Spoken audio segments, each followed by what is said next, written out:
तो व्यभिचारी सत्य कहते हैं। जीव भी नित्य है, लेकिन जीव की स्थिति बदलती रहती है, बदलती रहती है।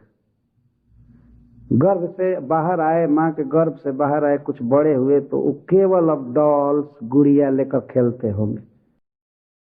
उस समय की मानसिकता कुछ और रही, और जब सयाने हो जाते हैं, इंजीनियर हो जाते हैं, मेडिकल प्रैक्टिशनर, क्या क्या, तो उस समय कुछ दूसरे होते हैं।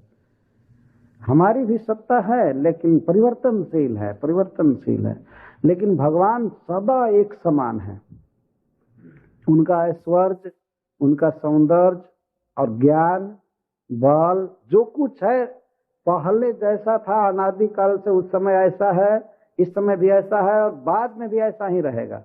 और हम लोग तो एक ही जीवन में न जाने कितना ढंग बदल लेते है ना। जब जन्म लिए थे तब क्या रूप था, सभी लोग देखते हैं। एक कवि ने कहा है कि बुढ़ापा और बचपन एक समान। बचपन में आदमी बकैया चलता है, और ज्यादा बूढ़ा हो जाने के बाद भी उठ नहीं सकता, फिर वही ढंग अपनाना होता है। पहले लाठी से चलता है, इसके बाद उससे भी नहीं उठा जाता है। और बचपन में दांत नहीं रहते हैं, और बुढ़ापा में भी सभी दांत बाहर हो जाते हैं। बचपन में केस नहीं रहता है सिर पर, बूढ़ा होने के बाद केस भी चले जाते हैं। बचपन में तुतला करके बोलता है बच्चा, बुढ़ापा में भी बोली स्पष्ट नहीं निकलती, वही अस्खलित अक्षर होता है। ये होता है ना, जैसे आए थे वैसे ही जाते हैं। एक दिन आदमी खेलता है, और वो आइस स्टेकिंग खेलता है ना, और एक दिन खड़ा भी नहीं हुआ जाता है, जमीन पर सीधा आदमी पकड़ करके खड़ा करते हैं। ये तो हमारी स्थिति है। लेकिन भगवान का धान, भगवान की शान शौकत, जो कुछ भी सब एक समान, अनादिकाल से अनंत काल तक। इसको त्रिसत्य कहते हैं, तीनों काल में सत्य, और कोई तीनों काल में इस तरह सत्य नहीं है। त्रिसत्यम, तो इसी की व्याख्या कर रहे हैं देवता लोग कि आप सत्य से योनिम, सत्य की योनि है, सत्य के कारण है, सत्य आपसे निकलता है। तो भगवान को कह रहे हैं कि आप सत्य हैं, और फिर कह रहे हैं कि सत्य आपसे निकलता है। तो यहां सत्य का अर्थ बदल गया। सत्य का अर्थ है पंच महाभूत। शास्त्रों के अनुसार अर्थ करना पड़ता है। सत्य का अर्थ होता है भूमि, जल और अग्नि, सत्य का अर्थ होता है। और त्य का अर्थ होता है वायु और आकाश। तो सत्य का अर्थ है पंच महाभूत। इस संसार में जो भी वस्तुएं बनी हैं, इन पंच स्टॉक से बनी है, पंच महाभूत से। भगवान ने बहुत विशाल मात्रा में इन पांचों को बनाया है, इसीलिए इसको महाभूत कहते हैं। भूत का अर्थ होता है स्टॉक, महा माने बहुत बड़ा है। बहुत भारी पृथ्वी है, जल का स्टॉक बहुत बड़ा है, अग्नि है, हवा है, आकाश, ये पांचों बहुत ज्यादा है। और इनसे ही हमारा शरीर छोटा छोटा बनाया गया है, गढ़ा गया है। जैसे मिट्टी का बहुत बड़ा ढेर हो और उससे छोटे छोटे घड़े बनाए जाए। ये पंच महाभूत हैं, घटने वाले नहीं हैं। चाहे जितना भी जीव बने, इनसे बनते रहेंगे, और फिर इसी में रिटर्न होते रहते हैं। हम मिट्टी से जन्म लिए हैं, मिट्टी में ही चले जाते। ये है ना, हम धूल से जन्मे हैं, धूल में चले जाते हैं। मनुष्य कहाँ जाता है? वास्तव राख हो जाता है। और ये क्रिश्चियन आदि तो प्रकट ही जमीन के अंदर चले जाते हैं। जमीन से जन्म लिए हैं, जमीन में चले गए। हिंदू लोग ज्यादा राख होकर मिलते हैं जमीन में, और पारसियन लोग कुछ पक्षी आदि का मल होकर के मिलते हैं मिट्टी में। वो स्टूल होते हैं, पहले खाया जाता है। तो इस तरह से हम एक दिन विलीन हो जाते हैं इस महास्टॉक में। इसी से घर बना है या वायुयान बना है, धरती से सब बनता है, पंच महाभूतों से, और फिर उसी में विलीन हो जाता है। बनते हैं, उसमें विलीन हो जाता है। ये महास्टॉक है, महाभूत इसको कहते हैं, ये 5 संख्या में। तो इसको सत्य कहते हैं। तो यह जो पंच महाभूत है कहां से आया? देवता लोग बोल रहे हैं कि आपसे निकला है पंच महाभूत। देवता लोग ये नहीं कहते हैं कि ये किसी रॉक से सृष्टि हुई है, चट्टान से सृष्टि हुई है। ये थर्ड क्लास के ब्रेन वाले लोग जिनको कोई बुद्धि नहीं है वे कह देते हैं कि चट्टान से दुनिया उत्पन्न हुई है, पहले रॉक था और घूम रहा था, उसी से सब बन गए। भगवान से पंच महाभूत निकले। हमारा शरीर या दूसरे का शरीर या हम जो घूम रहे हैं, वायुयान चला रहे हैं, सब कुछ, या आकाश भी भगवान का है। भगवान किसी दिन आवे और कहे कि हमारे आकाश में मत घूमो, तुम अपना आकाश बना लो, हम क्या करेंगे? और किसी को कहे हमारे पृथ्वी पर से चलो हटो, हमारा पानी मत पियो, हमारे आग से भोजन मत बनाओ, हमारे हवा में सांस मत लो, तुम अपना गढ़ो करो। कोई कर सकता है? अपने लिए अकेले के लिए भी कोई हवा बना सकता है? नहीं बना सकता है, भगवान ने बनाया है। इसीलिए ब्रह्मा शिव आदि देवता जन कह रहे हैं सत्य से योनि, योनि माने कारण, आप इस पंच महाभूत के कारण हैं। इसका अर्थ है कि यह सृष्टि होने के पहले भी आप थे, ये अर्थ हुआ। सृष्टि के पहले भी भगवान थे, उनसे सृष्टि निकली है। तो सत्य से योनिम और निहितम च सत्य, और फिर पंच महाभूत के भीतर भगवान स्थित। हम लोगों की रचना करके हमारे शरीर के भीतर भगवान हैं, ब्रह्मांड के भीतर हैं, प्रकृति के भीतर हैं, एक एक प्राणी के भीतर हैं। तो यह जब सृष्टि होती है उस समय भी भगवान उसी तरह रहते हैं, जैसे वो पहले थे वैसे रहते हैं। इसको कहते हैं निहितम च सत्य। इस पंच महाभूतात्मक सृष्टि के भीतर भगवान रहते हैं, निहितम।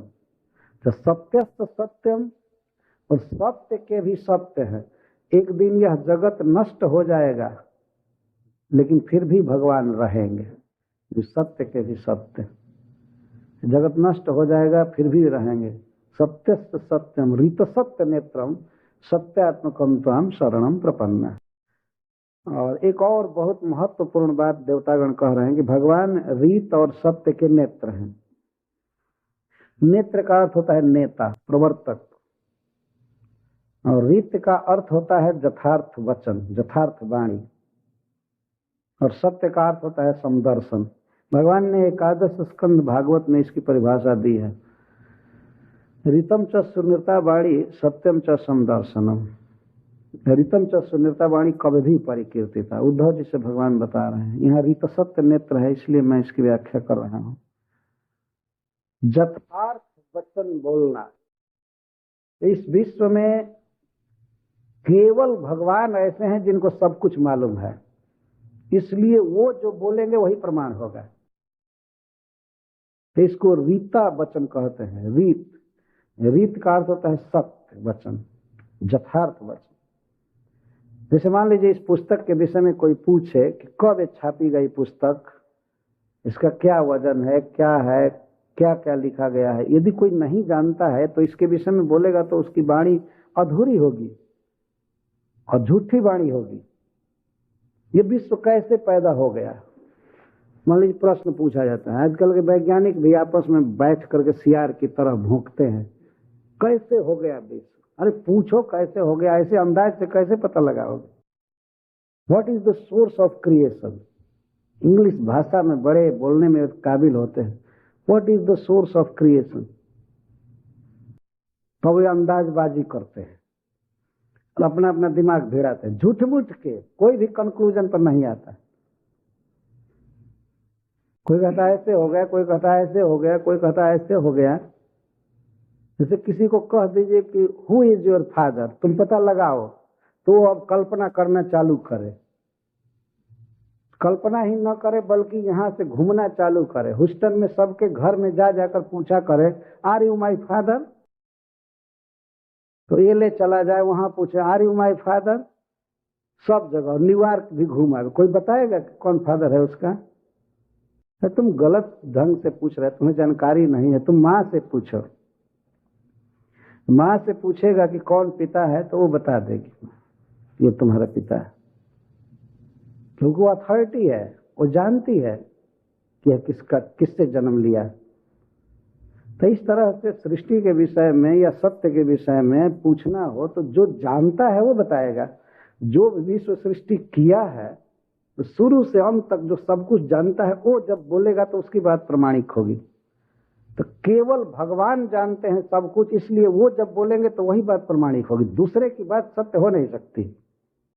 इसीलिए ब्रह्मा जी कह रहे हैं यहाँ कि आप यथार्थ वाणी के प्रवर्तक हैं, आप ही केवल सही सही बोल सकते हैं और कोई सही नहीं बोल सकता है किसी भी विषय में, जीव के विषय में, अपने विषय में, या जगत के विषय में, कर्म फल के विषय में।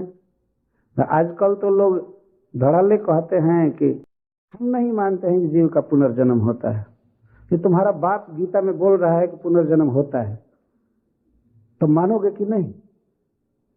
वो तो तुमको देखा है ना, वो तो तुम्हारा नाटक देख रहा है, शरीर बदल चुके हो और आगे भी शरीर बदलोगे। जाता से ही ध्रुवम मृत्यु ध्रुवम जन्म मृत्यु सच। लेकिन एक फैशन जैसा हो गया है शास्त्र के अवहेलना करना, हम नहीं मानते बात। कौन पुनर्जन्म देखा है? कोई आ करके बताएगा तब ना, ऐसे लोग कहते हैं।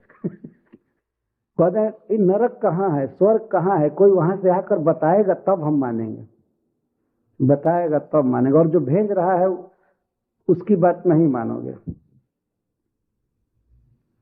तो यहां से मान लीजिए बेईमान जा रहे हैं और कोई उधर से आकर न बतावे तो तुम मान लोगे कि सभी जाकर के पैसिफिक ओशन में डूब रहे हैं, मर रहे हैं ना।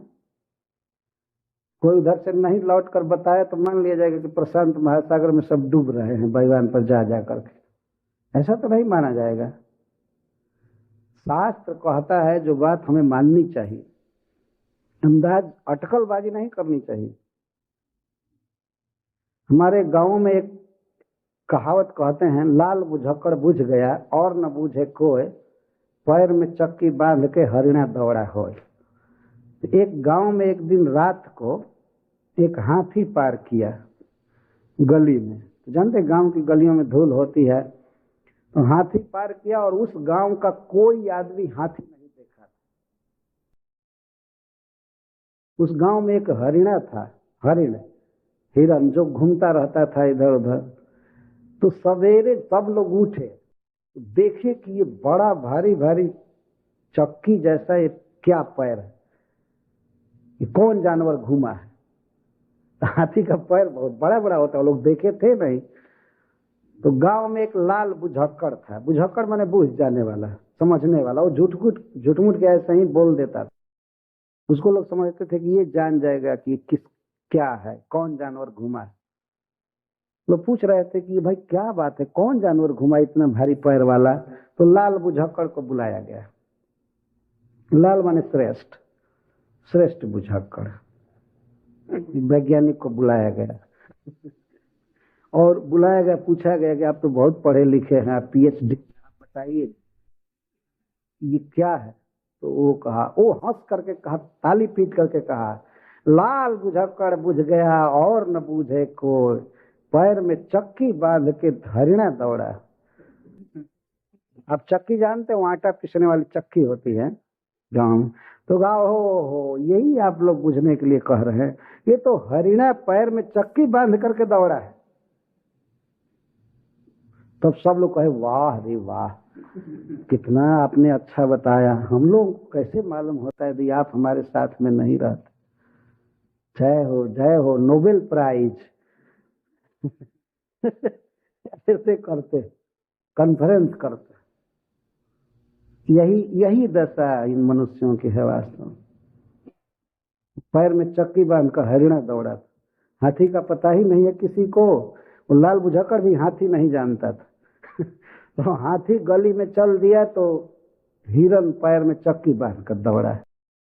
इस तरह से लाल बुझक्कड़ लोग बोला करते। रामायण में एक चौपाई लिखी गई है, बहुत सुंदर मुझे वो लगता है। उसमें लिखा गया है कि नीति प्रीति परमारथ स्वार्थ को न राम समझान जथारथ। नीति या प्रीति या परमार्थ, राम के समान यथार्थ कोई नहीं जानता है। यही यहाँ कही जा रही है बात कि यथार्थ वाणी के आप प्रवर्तक। इस संसार में प्राय सभी लोग बोलते रहते हैं, बोलते ही नहीं हैं, ग्रंथ तक छापते रहते हैं, पुस्तक लिखते रहते हैं। और पुस्तक कौन आदमी लिख रहा है? जिसको कोई ज्ञान नहीं, लिख रहा है पुस्तक। जैसे इस हाल का वर्णन कोई करना चालू करे, जिसको कुछ पता न हो कि ये कौन बनाया है, कितना व्यय हुआ है, किस तारीख को चला है, और लिखना चालू करे खूब अच्छे शब्दों में। मैं देखा एक दिन समाधि में ये हाल उतर रहा था आकाश से। मान लीजिए कोई लिखे अपना रियलाइजेशन दे रहा है, तो मैं देखा कि एक दिन यह हाल आकाश से उतरा और इस जमीन पर बैठ गया। तो फिर बाद में कोई भक्त आए, खोलने लगे दरवाजा खोले और ये किए वो किए। हाँ, ये कुर्सियां बाद में लाई गई, लेकिन ये हाल तो आकाश से उतरा है। चाहे कितनी भी अच्छी बाइंडिंग हो उस पुस्तक की, चाहे उसमें शब्द कितने भी अच्छे हों, लेकिन मैटर सारा गोबर है कि नहीं, उसमें तो कोई सत्य है नहीं।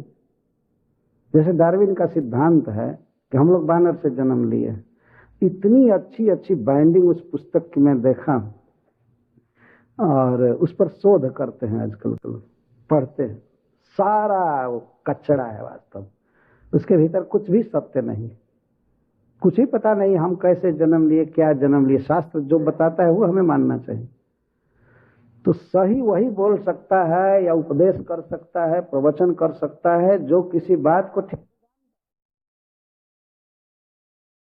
एक प्रश्न उठ सकता है, तो आप लोग क्यों प्रवचन करते हैं? जब केवल भगवान ही सही बोलते हैं तो आप लोग क्यों बोल रहे हैं? वास्तव में हम लोग अपना मत नहीं देते हैं, भगवान ने जो कहा है उसी को हम रिपीट करते हैं। श्रील प्रभुपाद जी कहा करते थे, भाई मैं डाकिया हूं, मैं भगवान का संदेश जनता तक पहुंचा रहा, न बदल रहा हूं और न कुछ उसमें जोड़ रहा। जैसे डाकिया किसी की चिट्ठी को ले करके और दे देता है, ऐसा नहीं कि लिफाफा खोल करके कुछ ऐड कर दिया, कुछ दो चार वाक्य लिख दिया उसमें या कुछ काट दिया, इरेज कर दिया। नहीं, जैसा संवाद है वैसा, Gita as it is, Bhagavad Gita as it is, ये बात। तो भगवान के अनुसार जो बोलेगा उसकी बात भी भगवान की बात है और सत्य है। जैसे जानकार आदमी कह दे कि ये नारियल है, और यदि मैं भी कहूं कि हाँ नारियल है, तो हमारी बात भी उसके समान सत्य होगी। इसीलिए भगवान की बात का प्रतिपादन करना चाहिए। और जो लोग इस संसार में भगवान के चरण चिन्ह को या आचार्यों के चरण चिन्ह को छोड़कर चलते हैं, उनसे निश्चित भूल होती है। श्रीपाद शंकराचार्य ने अपनी टीका में लिखा है, वेदांत सूत्र की टीका में, कि प्रत्येक मायाबद्ध जीव में 4 दोष होता है, इसीलिए उससे कोई चीज लिखना नहीं चाहिए। अगर लिखने चलेगा तो उसमें 4 कमी जरूर रहेगी। वो बताते हैं, पहला है भ्रम।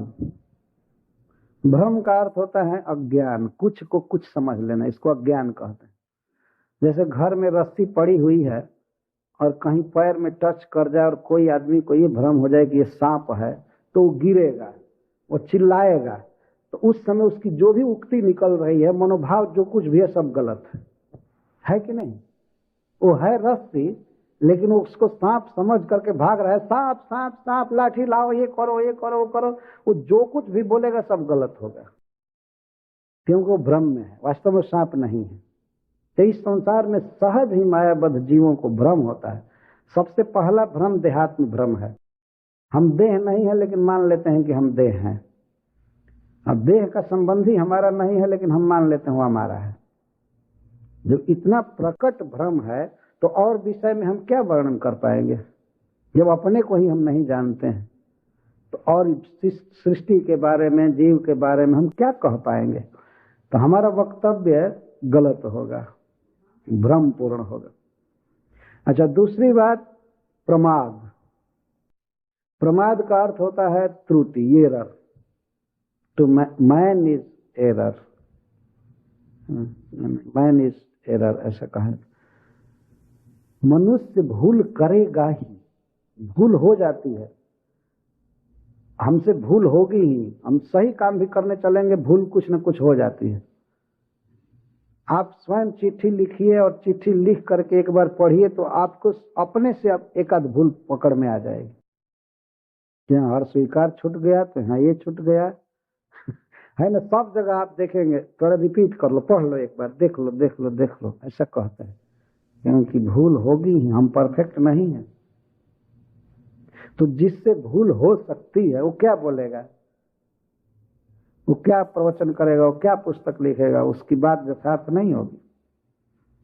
अच्छा, तीसरा दोष है विप्रलिप्सा। प्रलिप्सा, लिप्सा कहते हैं जस की कामना। इस संसार में आदमी जस चाहता है या दूसरे को ठगना चाहता है, कुछ धन के फेरे में रहता है, सम्मान के फेरे में रहता है, तो वो प्रवचन करेगा, वो कुछ लिखेगा। वो लिखेगा, उसका तात्पर्य ये रहता है कि हमको सम्मान मिले। विषय की जानकारी नहीं है, लेकिन प्रत्येक मायाबद्ध जीव के अंदर ये दोष है कि वो चाहता है कि हमें जस मिले, हमको जस मिले। अन्यथा इतनी पुस्तकों की आवश्यकता क्या थी। लोग समझते हैं कि हमको राइटर के रूप में कम से कम एक उपाधि मिले, और कुछ लोग तो झूठी कथाएं सरासर नॉवेल लिख देते हैं, उपन्यास। ये चीटिंगबाजी है, जानकारी नहीं है, लेकिन हम लिखो कि हमको भी कभी कहा जाए, हमको भी एक पोएट या राइटर या नॉवेलिस्ट जो भी हो, हमको कहा जाए। ये चीटिंगबाजी, दूसरे को धोखा में डालना, ये सब क्षेत्र में है, सब जगह है, धोखा में डालना, धोखा में डालना। हम अपने गांवों के तरफ देखे हैं, लोग घर बनाते हैं तो गरीबी के कारण घर पूरा कंप्लीट नहीं कर पाते हैं, पूरा फर्नीचर आदि, लेकिन आगे वो बहुत अच्छा बना देते हैं। घर को आगे बनाते हैं, आगे बहुत बढ़िया सीमेंटेड प्लास्टर कर देते हैं, और वह इसलिए कि कोई हमारे लड़के के विवाह के लिए आएगा या लड़की के विवाह के लिए, तो वो समझेगा कि ये बहुत धनी है। तो उस घर के पीछे जाने पर सारा पोल खुल जाता है कि लेकिन सामने देखेगा तो सोचेगा ये बहुत धनी आदमी। यह चिटिंगबाजी का प्रोसेस, ये जो प्रोपेंसिटी है, ये मायाबद्ध जीव में रहेगी। हमको कोई न जान जाए कि मैं बेवकूफ आदमी हूं, इससे आदमी बचना चाहता है। तो कुछ न कुछ ऐसा बोलेगा, कुछ न कुछ ऐसा करेगा जिससे समझा जाए कि ये अच्छा आदमी है, ये ज्ञानी आदमी। आदमी अपने को अज्ञानी मान नहीं सकता है, ये इसका दोष है। कभी भी कोई नहीं मान सकता। जैसे आप किसी को कहिए और चीज मान जाएगा। अगर किसी को आप कहिए कि इस समय आपके पैर में दर्द रहता है, आप ठीक से नहीं चल पाते हैं, तो कहेगा हाँ ठीक कहते हैं, पैर में दर्द रहता है। ये कोई कह दे कि आपको कम सुनाई पड़ रहा है, तो वो भी मान जाएगा, हाँ कम सुनाई पड़ रहा है। आपकी आंखों से कुछ कम दिखाई दे रहा है, तो कहे हाँ कम दिखाई दे रहा है, चश्मा लेना पड़ेगा। लेकिन कोई कह दे कि इस समय आपकी बुद्धि कुछ कम हो गई है, तो नहीं मानेगा ना, इसको नहीं मान सकता है। तो कह दिया जाए इस समय आपका दिमाग कुछ कम हो गया है तो आदमी रंज हो जाएगा ना। कोई भी व्यक्ति ये सुनने के लिए तैयार नहीं है इस दुनिया में, वो ये नहीं मान सकता। और कमी को मान जाएगा, हमको धन नहीं है, हमारे आंखों में रोशनी नहीं है, कान में सुनाई नहीं पड़ रहा और सब, लेकिन हमको दिमाग कम है, ये हम नहीं मान सकते। और कम तो है कि नहीं, इस संसार में कम बेसी दिमाग तो है ही सबके पास, लेकिन प्रत्येक आदमी सोचता है कि हम बृहस्पति हैं, हम भगवान वेदव्यास देव। इसको कहते हैं विप्रलिप्सा। तो ऐसा आदमी जब लिखेगा तो धोखा देने के लिए लिखेगा। श्रीपद शंकराचार्य कहते हैं, वो उपनिषद की व्याख्या करेगा, ब्रह्मसूत्र की व्याख्या करेगा या भागवत कहेगा, तो रियली वो धोखा देने के लिए कहेगा। कुछ ऐसे भी कथाकार होते हैं कि वो जानते हैं कि 7 दिन में ये 7 प्रसंग कह दूंगा, और ऐसे कहते हैं कि सुनने वाला समझेगा कि ये तो पूरा वेद शास्त्र पूरा रट लिया है, और जानता है कि वो 9 दिन 7 दिन कहना है, कहीं भी वही सेम चीज कहते रहे। ये चीटिंगबाजी होती है। तो जिसकी प्रोपेंसिटी चीटिंग करने की है वह सही नहीं लिख सकता है।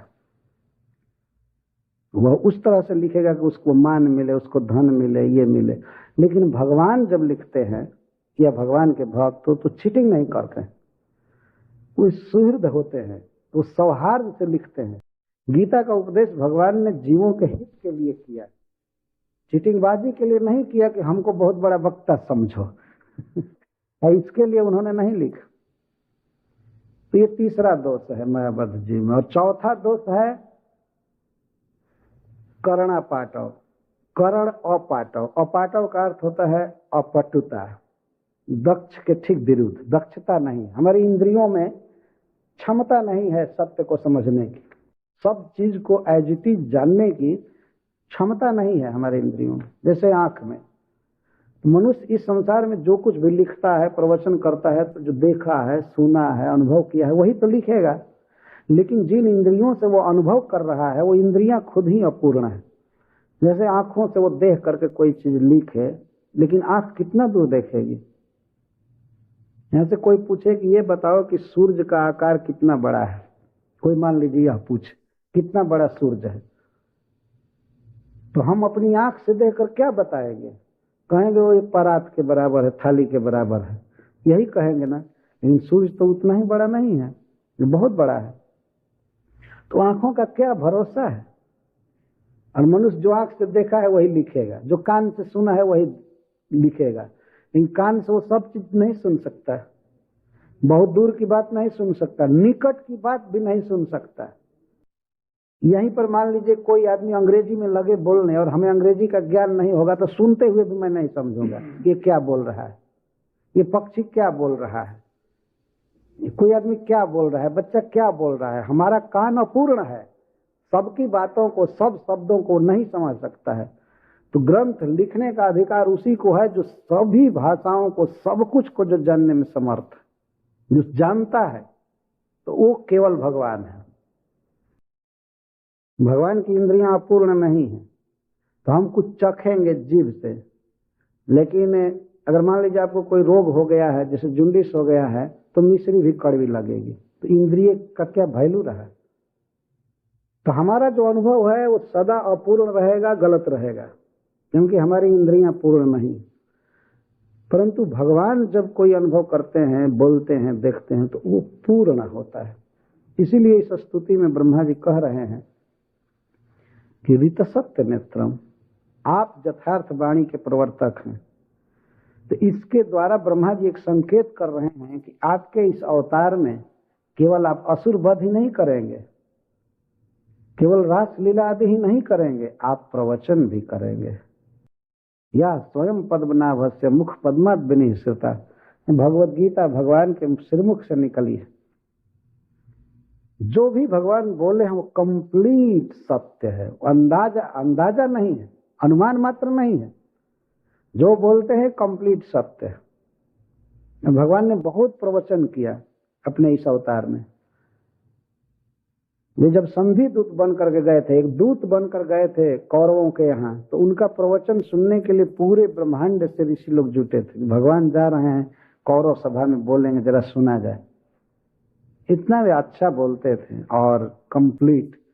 तो हम लोग तो उनकी बोली हुई बात का केवल अनुवाद करते हैं, तथ्य को हम अपने माइंड से या इंद्रियों से नहीं समझ पाते हैं। लेकिन भगवान कह रहे हैं तो हम उसको मानते हैं। जैसे कोई माँ ये कहे कि बेटा तुम्हारे अमुक पिताजी हैं, तो बेटा मानेगा, वो ये नहीं सोचने की का प्रयास करेगा कि किस तरह मैं तुम्हारा बेटा हूं, सारा प्रोसेस हमको दिखाओ,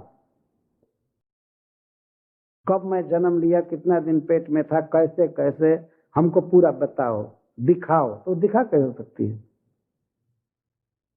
लेकिन वो जानती है।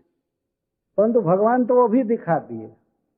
अर्जुन पूछे कि मैं कैसे मानूं कि आप विश्व के कर्ता धर्ता हैं, ईश्वर हैं, जरा मैं देखना चाहता हूं कैसे आप विश्व को उत्पन्न करते हैं, पालते हैं, संहार करते हैं।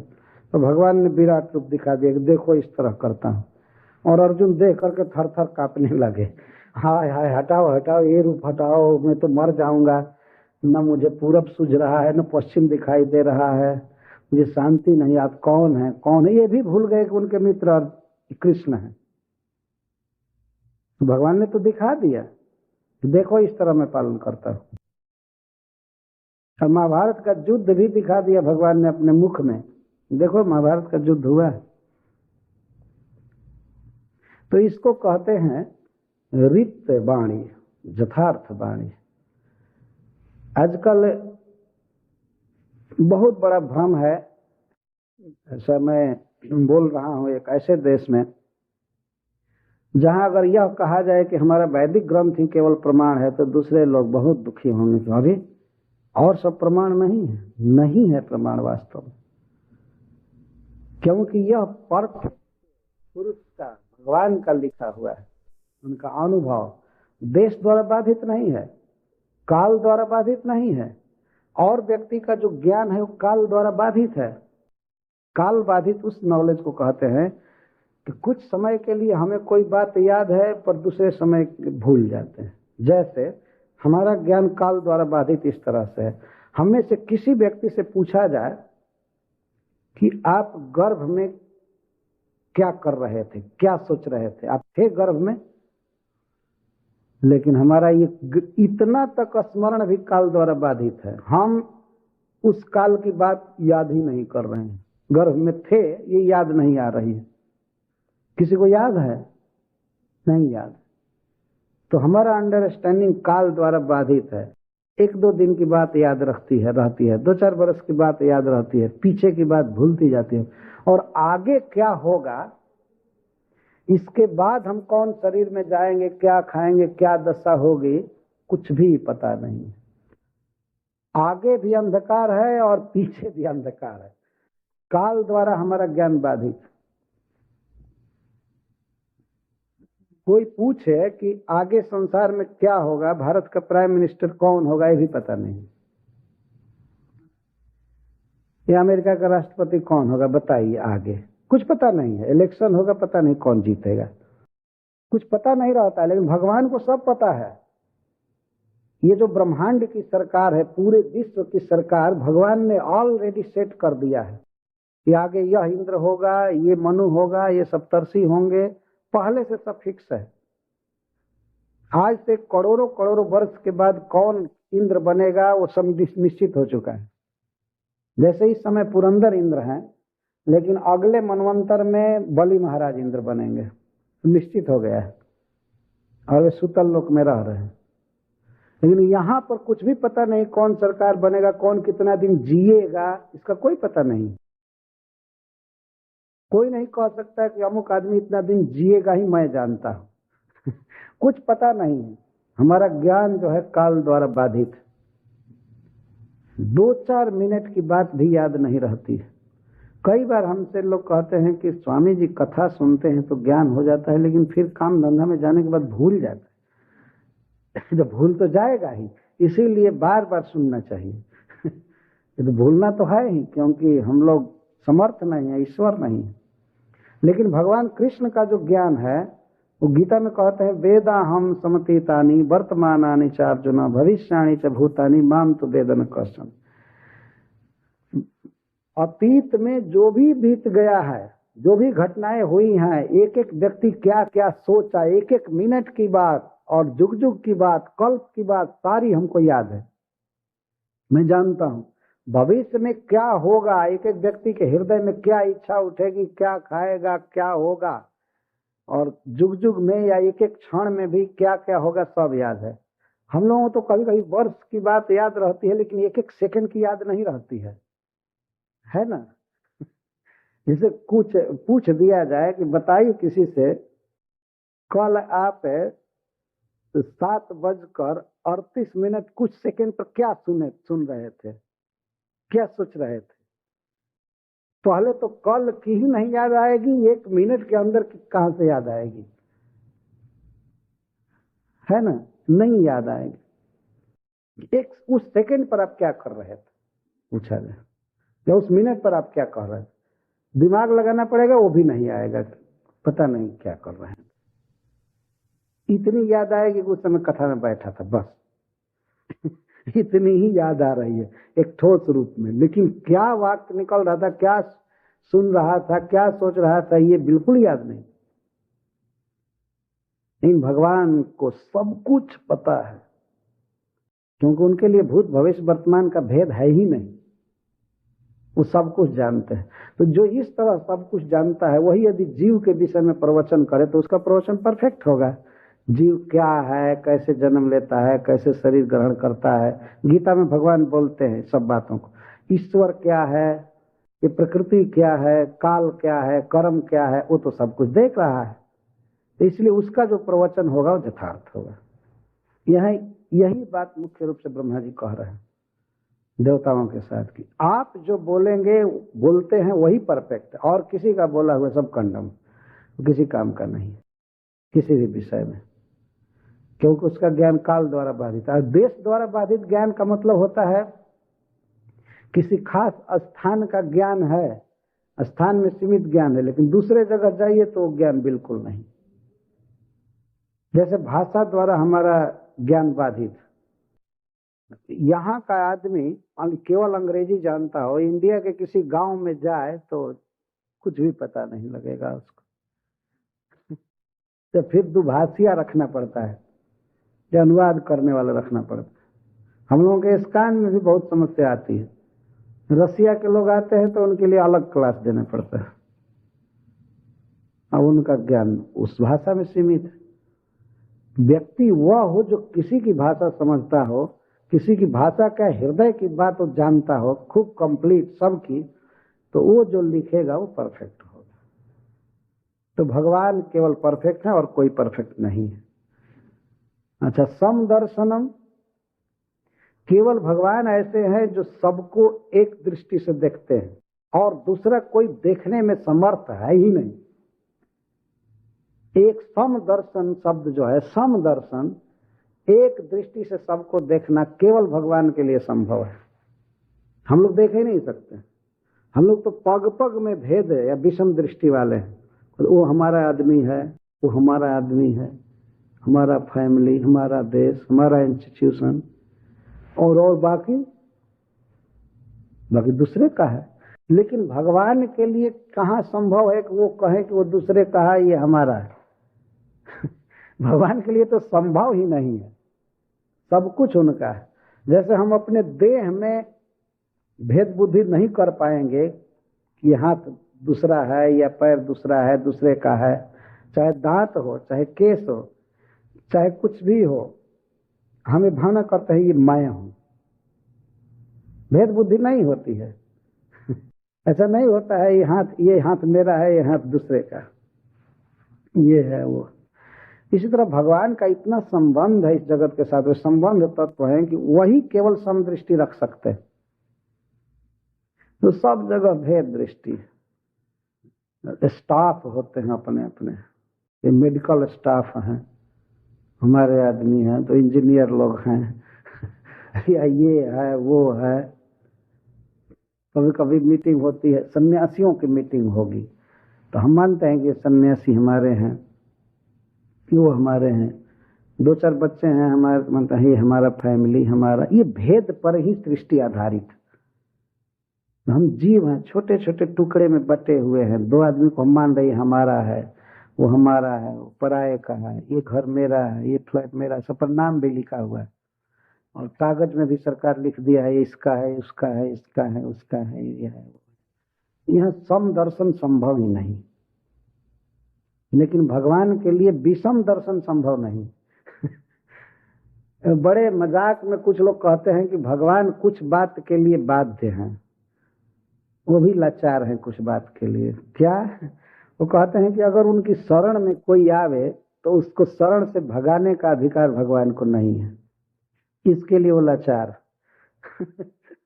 उनकी शरण में कोई जाए तो भगा नहीं सकते, उनको रखना ही पड़ेगा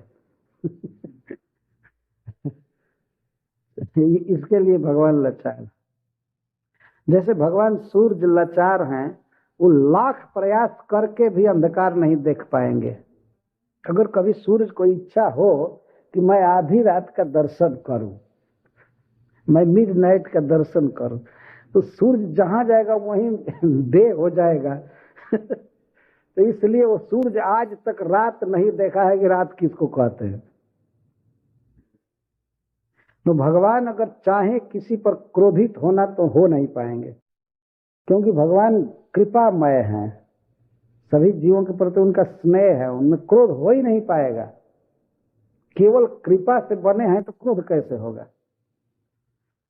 जैसे कोई वस्तु केवल बर्फ है तो बीच में वो गर्म कैसे हो सकती है? तो ये भगवान का कुछ ऐसा स्वभाव है, वो ज्ञान घन है, आनंद घन है, वो कृपामय है।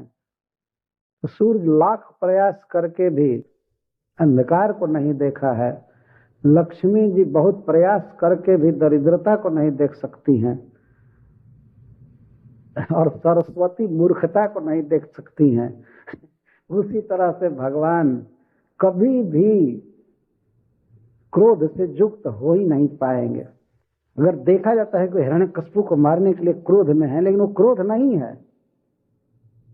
तत्वतः विचार करके देखा जाए, जब प्रहलाद महाराज ने कहा कि हमारे पिताजी बड़े गाली दिए थे, आपकी निंदा करते थे, मैं आपका भक्त था, मुझको सताए, मेरे पिता का पाप दूर कर दीजिए, तो भगवान वहां कहते हैं तुम्हारे तो 21 पीढ़ी के लोग तर गए, ये तो दूसरी ही पीढ़ी में है, मेरे अंगों का स्पर्श होने से उसके सारे पाप नष्ट हो गए। ये भगवान ने कहा है प्रहलाद महाराज, तो कृपामय है। तो इस तरह देवताओं के अनुसार भगवान यथार्थवाणी और समदर्शन के प्रवर्तक, सब पर समान दृष्टि है।